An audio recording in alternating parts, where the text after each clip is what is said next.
Okay, this is part two. I am back, and I guess what I did talk a lot about the protection trees. So I guess I just want to focus on some of the flowers that I intentionally planted to attract hummingbirds. Um, and so I'll just point a few out. And as you can see, I've the theme always, because my goal, this whole backyard is for hummingbirds and orioles. The orioles are attracted to orange, and back there's a cage you can kind of see. That's where the orioles go. And it's got grape jelly in it. And then all the rest of this area is for the hummingbirds. You can still hear those dang blackbirds. They're just, oh, I hate them. They dive at your head. They're so bad. So anyways, so this is the deal. So the hummingbirds go to South America and they come back and they arrive here for anywhere from the first week of May to, third week of May. Last year, my hummingbirds arrived May 10th. This year, they were a week late. So it was a weird migration year. And so key is, you always want red flowers. I avoid yellow flowers. I have maybe just a couple of those, but yellow attracts wasps, and I do not like wasps. In fact, there's two different kinds of wasps. There's paper wasps and there's like mud wasps that make like mud nests. But the paper wasps, those wasps are really mean and they bite really hard and they're crazy. And there's always some around, but I've not seen a lot of wasps this spring, or it's actually summer now, but it's probably because it's been so wet. Typically, I see more wasps when it's a drier summer. So, but what I've done to try to defer or keep these bad wasps away is I put up a fake paper wasp thing, which looks like this. And that's supposed to deter wasps from making a nest in that area. So I got a whole bunch of those around because I do not like those wasps. So anyways, so flowers. One of the first flowers they always go to, this is their number one flower. It's called Hot Lips Salvia. And if you look at it, it's got both white and red. But that's what it is. It's annual. And it's called Hot Lips. Sometimes they're all red. They have some weird things that they do. But the Hot Lips one is supposed to have a little bit of white. They love that one. So that's one of the first ones, probably the very first one they go to. And then this year I found a red sage, very similar, annual. They went to that.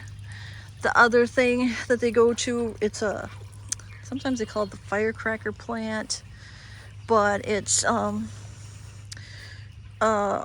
it's mainly known as vermillionaire. That's this one. And notice it's tubular. Those are probably the three favorite flowers that they go to right away.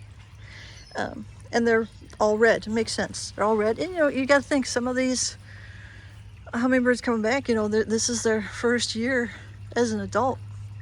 So that's all they know is red. They like this a lot. This is like that red butterfly weed.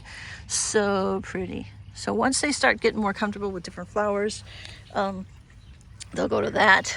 And then also they really love this bat plant. Or it's called bat face plant. Look at it. It looks like a bat face. Look at that. And a great plant to plant that's tubular that they love it doesn't have to be red, is this beard tongue or penstemon. They love this stuff. Just keep deadheading it so it keeps blooming all summer. Another one they really like, which surprises me, it's called zebra mallow, and it looks like this. It's purple. It's weird. See how that one's more white? Then some of this is more purple, but it's called zebra mallow. It's a type of hollyhock, I believe. They like that. They also like cleome. This is cleome right here. Let's see what else. But they like a lot of these flowers I planted. I really go for tubular. I try to go for red. The main thing is to always have something blooming at all times. And also you want to have food out, like a feeder. So, and my feeders, my best luck feeders are always ones that are all red. And it's got sugar water in it. So, and I have to change those if it gets to be like it was 80 degrees. You should change it every other day. I mean, because the sugar water could get go bad, get fermented, contaminated, fermented by microbes. So anyway, that's some of the favorite flowers. But you know, and I've got them all over the place. You know, there's more bat plants right down here. One of my favorite pots. Look at that pot. And I got little things like this guy. I should do a whole video on decor. This is just on, you know, what are some of their favorite flowers. You know, and right now it's not blooming yet, but cardinal flower is like one of their #1 flowers. It's not even blooming yet, and that's tubular. So I guess here's another one. Calla lilies. This is calla. I always get calla and canna mixed up. I think this is calla lily right here. You can hear my fountains going. And then foxglove. Look at that giant foxglove. Those are really pretty. More cleome. There's some, I think it's called lantana. There's my other hibiscus that I grew that I did not stomp on. And they also like fuchsia. This is a kind of fuchsia right there. They like shade. And interestingly, they also like coral bells. And they're little. Look at that. They're just tiny. I don't understand how they get any nectar out of those things, but that's what the coral bells are. But like I said, cardinal flowers are not blooming yet, but they're about to, because right here is a whole big patch of them, and they're ready to go pretty soon. And there's this one is this is a different kind of a firecracker plant. Look at the leaves. It looks like it's a pine tree. It's just weird. I've never had that before. So that's the first year for that. There's some black and blue salvia right back over here. See that blue flower right there? Not much of it, but that's salvia. They like that. It's tubular. Oh, man, where's that other one? Poker plants. I think I talked about poker plants. I do have one yellow poker plant. Instead of red, it's yellow. But you can see they're cool. They're tubular. You can see why. Once they figure it out, they're not that familiar with these. It's a plant native to Africa, and they're not that familiar with them. But once they figure it out, they love that one.